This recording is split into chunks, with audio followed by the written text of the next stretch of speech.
Bismillahirrahmanirrahim. Assalamualaikum warahmatullahi wabarakatuh. Perkenalkan, nama saya Cesar Adira Ramritama, nomor induk mahasiswa saya 20 205 10 392. Di sini saya akan mempresentasikan hasil kerja penelitian saya yang berjudul Kerjasama Keamanan Studi Kasus Praktek Lombok Indonesia dan Australia. Lanjut saja ke pembahasannya, yang dimana salah satu tujuan dan alasan mengapa negara melakukan kerjasama internasional adalah untuk meningkatkan kesejahteraan masyarakat dalam bidang keamanan, sosial, artistik, dan kehidupan sehari-hari. Pada tanggal 13 November 2006 di Mataram, letaknya di Lombok, pemerintah Indonesia dan Australia mendatangani sebuah perjanjian kerangka kerjasama keamanan yang dikenal dengan sebutan Traktat Lombok. Kerjasama itu kemudian diratifikasi oleh Dewan Perwakilan Rakyat Republik Indonesia pada tahun 2007.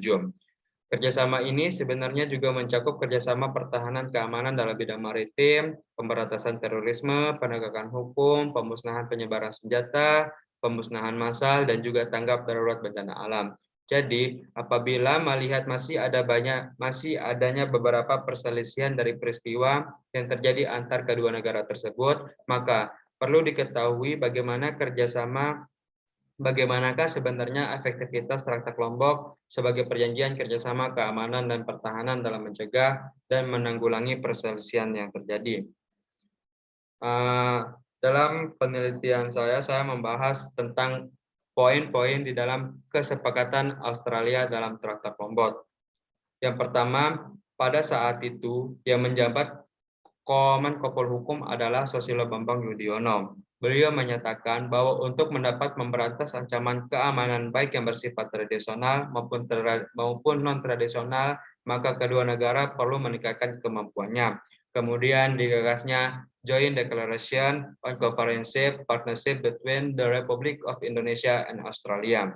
Kemudian di poin selanjutnya adanya sub-negara melaksanakan hubungan luar negeri ataupun para diplomasi juga karena untuk mendapatkan keuntungan-keuntungan tertentu, baik di bidang ekonomi, budaya, maupun politik. Kepentingan sub-negara bersifat pragmatis, bertarget, oportunistik, dan bahkan juga eksperimental.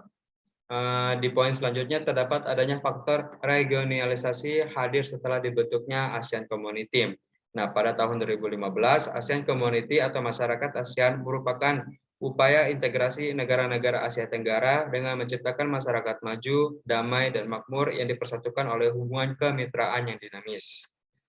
Selanjutnya, di poin selanjutnya, saya membahas tentang perjanjian keamanan Australia dalam Traktat Lombok membuat beberapa prinsip. Prinsip pertama pernyataan atau kedaulatan, kesatuan, kemerdekaan, dan integritas wilayah masing-masing. Kemudian di prinsip kedua, pengakuan atas prinsip bertetangga yang baik serta tidak mencampuri urusan dalam negeri masing-masing. Kemudian di prinsip ketiga, adanya pengakuan tentang global seperti terorisme internasional, serta ancaman keamanan baik yang bersifat militer maupun nir-militer.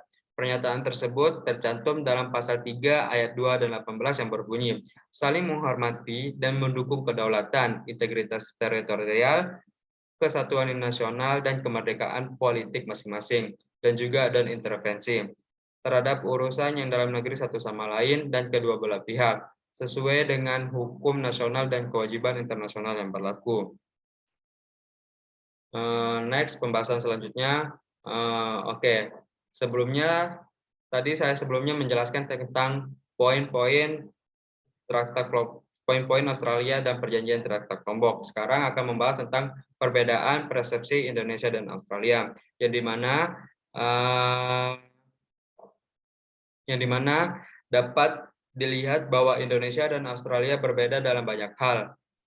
Perbedaan dalam bahasa, budaya, agama, sejarah, populasi, demografi, serta sistem politik, ekonomi, dan hukum.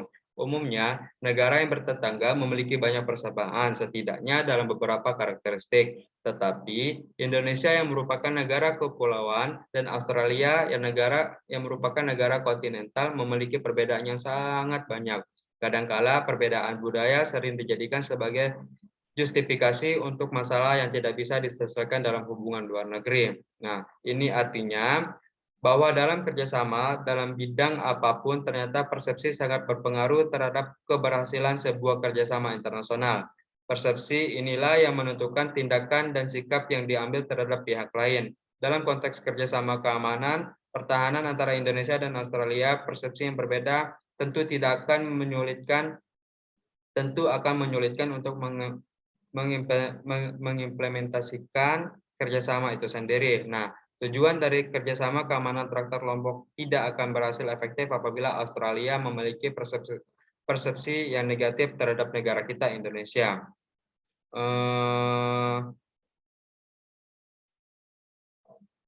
Traktat Lombok juga tidak akan berjalan secara singkat, walau bagaimanapun sebagian dari pihak mempunyai pandangan yang berbeda dan bahkan cenderung untuk mempunyai suatu keuntungan dari yang didapati.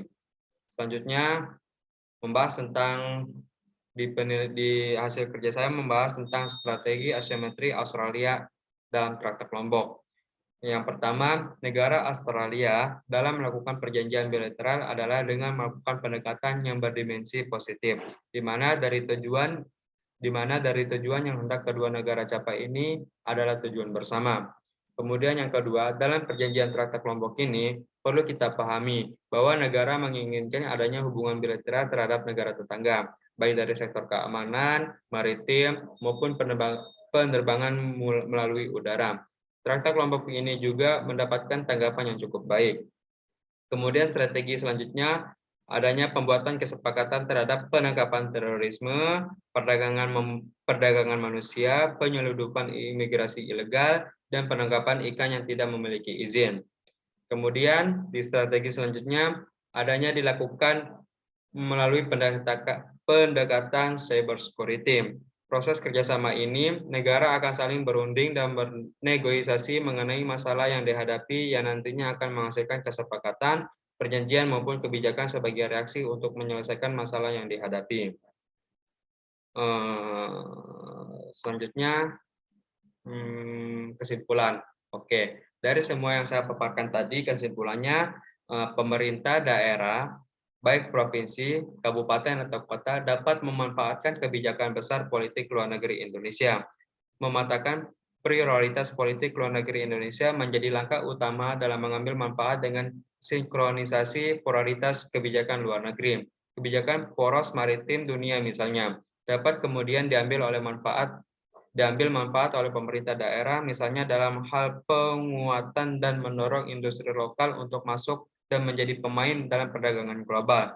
Kolaborasi antara pemerintah daerah dengan Kementerian Luar Negeri akan menjadi langkah awal memajukan potensi-potensi yang dimiliki daerah agar bersaing dengan pasar regional maupun global. Mungkin hanya itu yang dapat saya sampaikan. Sekian dari saya. Mohon maaf apabila ada kesalahan kata dan kekurangan kata. Assalamualaikum warahmatullahi wabarakatuh.